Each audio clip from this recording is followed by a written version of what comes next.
Bismillahi Rahmani Rahiim. Assalaamu calaykum waraxmatullaahi wabarakaatuh. Dhammaan dhalinyaro waan idin salaamayaa. Cashir jadiid ayaan bilaabanaynaa hadda, kaasoo ah fraction particles material. waxaa la yidhaha marka waxa waaye waa dhagaxa nooc, yacni waxaa jira dhagaxa jajabitaankiisa. waxaa laga baarayaa ceebo uu leeyahay dhagaxa la baarayaa, taasoo ah dhagax waxaa jira aan jajabino sidiisii isagoo malaasan yani ku dhex jira kasoo baxa crashinka kasoo baxa. kaasaa waxaa waaye ka mamnuuca in hadduu ku badan yahay laga mamnuuca, oo jiro in hadduu nisbadiisu badan tahay waxaa layidhi karigani ma fiicna loodhanaya jaygan. marka hadda waxaan sameynaa abortionkii oo waa qaybinaynaa, waa kala qaybinaynaa. sample yar abortion the sample qayb yar baan ka qaadanaynaa. qaybtaas markaas kan waxaa lagu baaritaankiisa siifka lagu baarayaa. siifkaasina waxa waaye markaa 3/4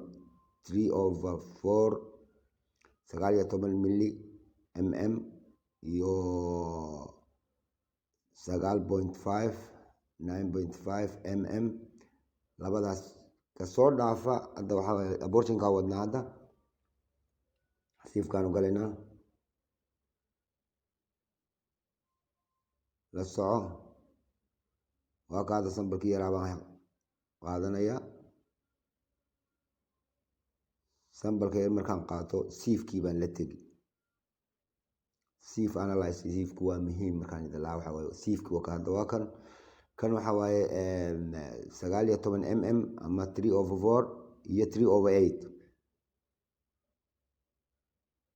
19kii baan ku shubaynaa, waan ku shaandhaynaynaa ilaa uu dhammaado. si fiican baan ugu shaandhaynaynaa. marka waxay dhagaxan 19 wuu wada dhaafayaa. dhammaan markuu wada dhaafo waxaa waaye haddana waxaan kusii shaandhaynaynaa 3/8 ama 9.5 yaan haddana kusii shaandhaynaynaa. markaan labadaas siif ku shaandhayno ayaa waxaan kusoo celinaynaa saxankii baan ku shubaynaa dib. waa naqaynaynaa, si xabad xabad baa loo sufeynaya, waa la kala saaraya. dhagaxii malaasan oo dhan baa laga soo saaraya, een meel jaban lahayn. fracture particles marka waa jajabitaanka dhagax aan lahayn, meel jaban aan lahayn, sidiisii malaasan ayaan kasoo dhex guraynaa meesha. waa ka hadda saxankaan ku shubanaynaa, si fiican aanu ballaadhinaynaa. waxaan hadda ka naqaynaynaa baash baan ka dhex naqaynaynaa fraction sample. hadda waa naqaynaynaa. waka hadda waan dhanqaynay.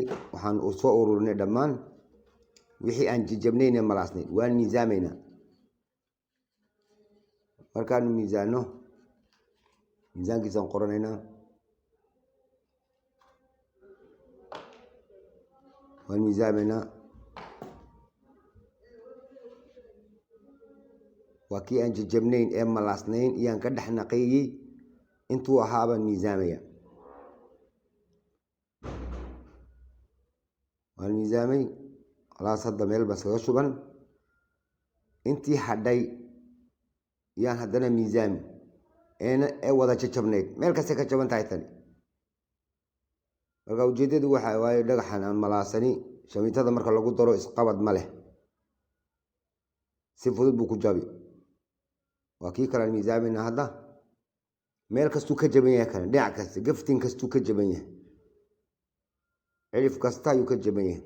waan miisaanay, isagina waa qoran. waa kan hadda saad arkaysaan, qaybtani ma jajabno malaha, way malaasan tahay. qaybtana way jajaban tahay. saa idiin muuqata. eeg, waxaa la diidan yahay kaa malaasan inuu ku bato shamiitada. haddana waxaan sameynaynaa qaybtii kale aan qaadanaynaa. waxaanu ku shaandhaynaynaa 3/8 iyo 4 number 4 nasiifka la yidhaahdo.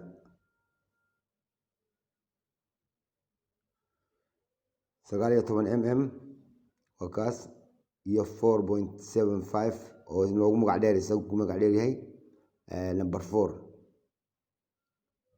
waxaan eegaynaa hadda baasinka 3/8